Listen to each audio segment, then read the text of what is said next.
जिम्मेदारान जिनके बैठे हुए हैं और आप तमाम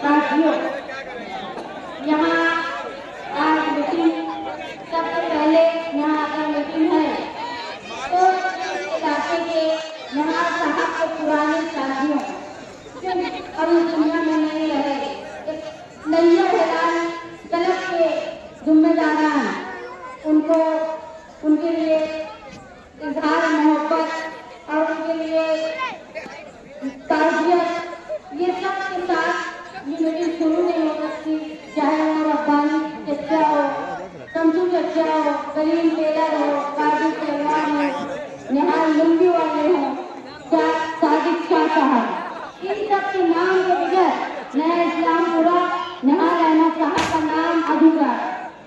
आप तमाम साथी यहाँ मौजूद हैं। आप ये इलाका कोई नया नहीं है, अपने घर में ही बोल रही हूँ मैं, लेकिन पहले से ज्यादा लोगों में जोश, पहले से ज्यादा लोगों में होश, पहले से ज्यादा लोग जुटे हुए हैं और पहले से ज्यादा लोग हमसे मुतमईन हैं और उम्मीद रखते हैं। जो लोग मालेगांव शहर में 1999 से सियासत कर रहे हैं ये बोल के कि साथी निहाल अहमद को अब मेरे इलेक्शन नहीं जाना चाहिए, उनको हार जाना चाहिए, तब्दीली आनी चाहिए।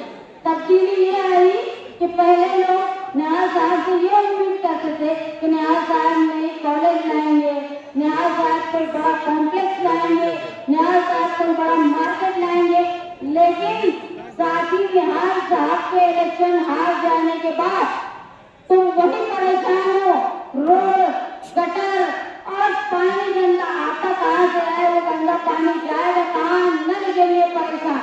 ये तब्दीली आई। जो लोग राशन कार्ड पे 13 लीटर रॉकेट देते थे, अब वो चुन्नी के लिए भी रॉकेट के लिए तरस गए। ये तब्दीली आई मालेगांव शहर। आप तमाम साथी, अब इलेक्शन का वक्त करीब, मैं आप लोगों से ये वादा करती हूँ कि जो खूबी आप लोगों ने साथी निहाल अहमद साहब को देखी होगी, उतनी तो नहीं, लेकिन बहुत कुछ जो आज के लीडर हैं उनमें बहुत ज्यादा ताकत से अपने वर्करों के लिए, अपनी पार्टी के लिए, अपने शहर के लिए लड़ने के लिए, बहादुरी से मुकाबला करने के लिए मैं तैयार रहूंगी आप लोगों के साथ के साथ। 12 नवंबर का वाकया हुआ, नासिर भाई यहाँ बैठे हैं, शेरू भाई बैठे हैं, शकील नमक सरफराज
निहाल अहमद का दबदबा अगर होता तो 12 नवंबर में 2001 के बजाज को देखो, कत्ल के लोग जेल से 1 महीने में छूटे और ये 11 महीने जेल में 12 नवंबर वाले छूटे। ये फर्क था।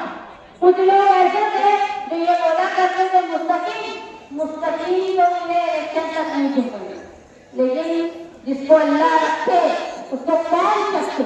सबसे पहले लोग मुस्तकीम के साथ जमानत रखने को रहते थे, मुस्तकीम की जमानत होने वाली नहीं है, उसके साथ हम लोग करते हैं, लेकिन सबसे पहले मुस्तकीम का छूटे। उसकी वजह थी आप लोगों की मोहब्बत। मेरे ऊपर उस वक्त शेख रशीद साहब हयात थे, उन्होंने पुलिस से कंप्लेन की, मुझ पर फसाद करने का इल्जाम लगाया, लेकिन फिर भी मैं अकेली अपने वर्करों की ताकत से चाहे उन्हें कानूनी तौर पर लड़ती रही, इसलिए कि मालेगांव शहर अपने आप को यतीम न समझे। जो लोग अमानत रसूल हुजूर की शान और गुस्ताखी के खिलाफ कर दे, वो अपने आप को कमजोर न समझे। ऐसा ना हो कि आइंदा कभी कोई गुस्ताखी करे हुजूर की शान में तो हम खामोशी से डर के खामोश बैठे हैं। ऐसा ना हो। आप देखिए 2 रोज पहले 21 दिन का वाकया पेश आया।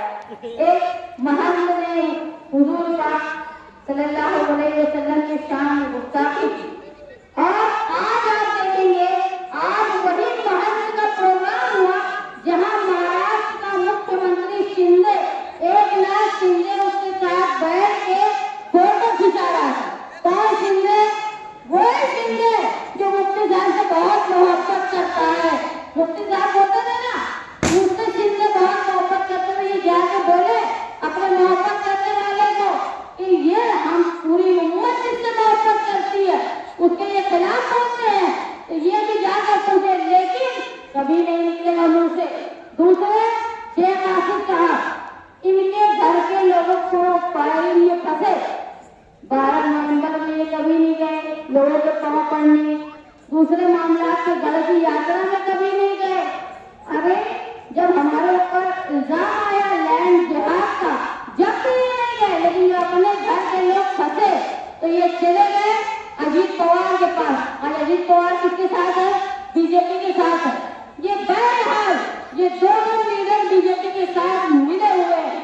जब जरूरत पड़ती है पैसे की वजह से यहाँ के लीडर एमएलसी के इलेक्शन में, राज्यसभा के इलेक्शन में बीजेपी को वोट देते हैं, और यही राज्यसभा में चुन के आने वाले उम्मीदवार जब हमारे वक्त का मामला आएगा तो ये बीजेपी की तरफ से हमारे वक्त के खिलाफ होंगे। इसलिए ऐसे लोग जो छुपी हुई बीजेपी और जो खुली हुई बीजेपी है उनकी मुखालफत करने का काम समाजवादी पार्टी निहाली सोच के साथ हम लोग कर रहे हैं। 10 साल मुफ्ती साहब का, 5 साल शेख आसिफ का, 10 साल उनके बाप का, हमको मौका देते देखो। मैं आप लोगों से ये वादा करती हूँ कि निहाली सोच समाजवादी पार्टी का उम्मीदवार चुन के आने के बाद इनसे लाख करके अच्छा काम करेंगे। अपने शहर का जो दबदबा निहाली था उसको बरकरार रखेंगे आप लोगों के साथ। मालेगांव शहर में न कोई सियासी, समाजी और न मजहबी तौर पर तुम पर नजर उठाकर कोई नहीं देख सकेगा। ये एक कमरा है जो शासी निहाल अहमद साहब ने पीएम स्कूल का इस इलाके को दिया है। शहर बहुत बड़ा हो गया है निहाल साहब का। ये तो पीएम स्कूल इसलिए यहाँ बनाई गई थी कि शहर का किनारा था, अब मालेगांव शहर बढ़ गया है तो ये मकसद बहुत हो गया, लेकिन तुरंत लिख पा रहे हैं अपने आखिरी एग्जाम सर्वे नंबर गट नंबर 110 में पीएम स्कूल के लिए जगह मुक्त रमजान पूरे में करके गए हैं। इंशाअल्लाह हम लोग अपने स्कूल को वहाँ भी आगे बढ़ाने का काम करेंगे। जो अधूरा निहाल साहब के जो बात थे उसको हम लोग आगे रखने की कोशिश करेंगे। आज हमारे अंदर सियासी शऊर, तालीमी शऊर और आप लोगों का साथ देखो, मैं सियासी तौर पर अगर स्टेज पे बोलने की हिम्मत करती हूँ, मेरे सर पर कोई बहुत मेरे सरपरस्त नहीं है। जब मुस्तकीम जेल में गए तो हमारे घर में कोई मत नहीं बचा, लेकिन मेरे साथ ताकत थी आप लोगों, वर्कर थी। मैंने हमेशा अपनी पार्टी के वर्कर को अपने खानदान का फर्ज समझा।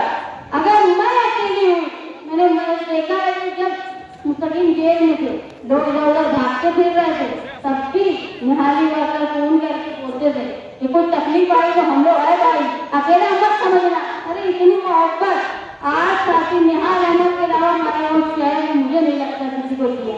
जो लोग मुझे देखे नहीं, उनको जानते नहीं, लेकिन वो सिर्फ इसलिए इज्जत करते हैं, मानते हैं कि मैं निहाल अहमद की बेटी। ये मोहब्बत आज तो आप देख लो, सरपरस्त के गुजरने को साल भर नहीं हुआ, वो पार्टियां बदलने लग गए, उसूल उनके खत्म हो गए, आप बीजेपी का पहलू पकाने के लिए तैयार हो गए। ये ऐसे लोग हैं जो मिल्लत फरोश हैं, जो हमारी कौम का सौदा कर रहे हैं बीजेपी के हाथों।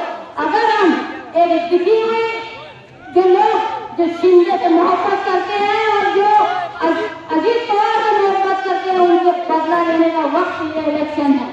अगर आप लोगों ने इस इलेक्शन में उनको ताकत पहुंचा दी तो तुम समझ लो 12 नवंबर और यात्रा से बड़ा हासिल खराब हासिल हमारे गाँव शहर का। हमने ये इलेक्शन में ये सोचा है कि आने वाले इलेक्शन में हम लोग निहाली सोच के साथ साथ नई सोच मालेगांव शहर में रोजगार के लिए, मर्दों और खवातीन के रोजगार के लिए नए मौके फराहम हो। अब ऐसा हो गया, पहले हम लोग बहुत कम लोग, अब समाजवादी में यहाँ हम हैं, वहाँ आसिम भाई है, अखिलेश यादव है।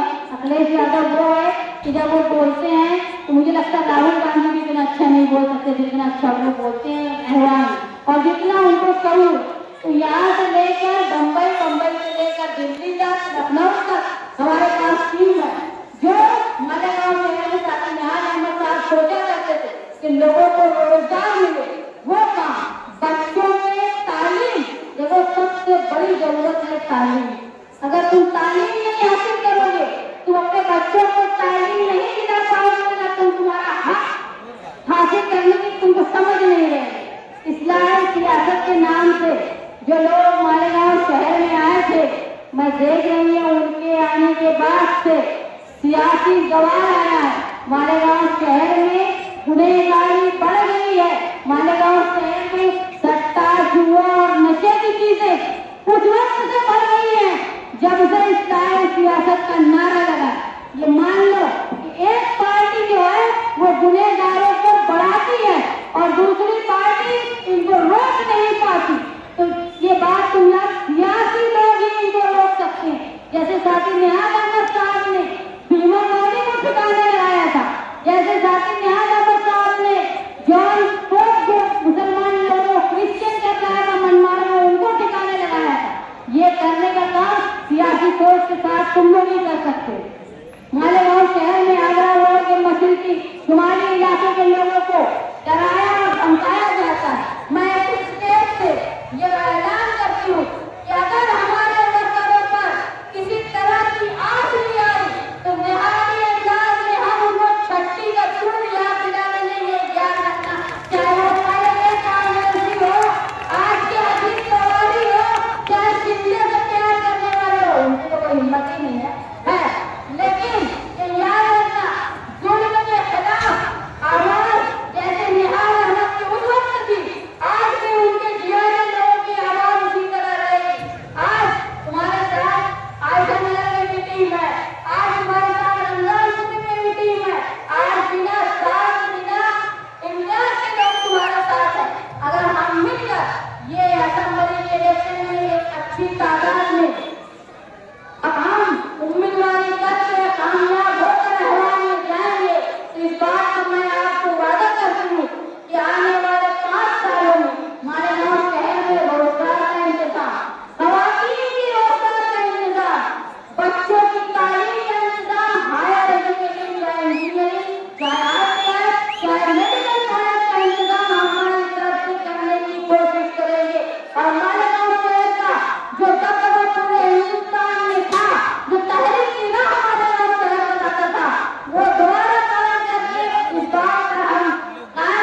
डायमंड कारपेट, हमारे वहाँ कारपेट, ग्रास, हेडलोन, रेलवे वाला कारपेट होलसेल रेट में दिया जाता है। हमारा पता याद रखें, मुस्तफ़ा बंगार बाजार, डायमंड कारपेट।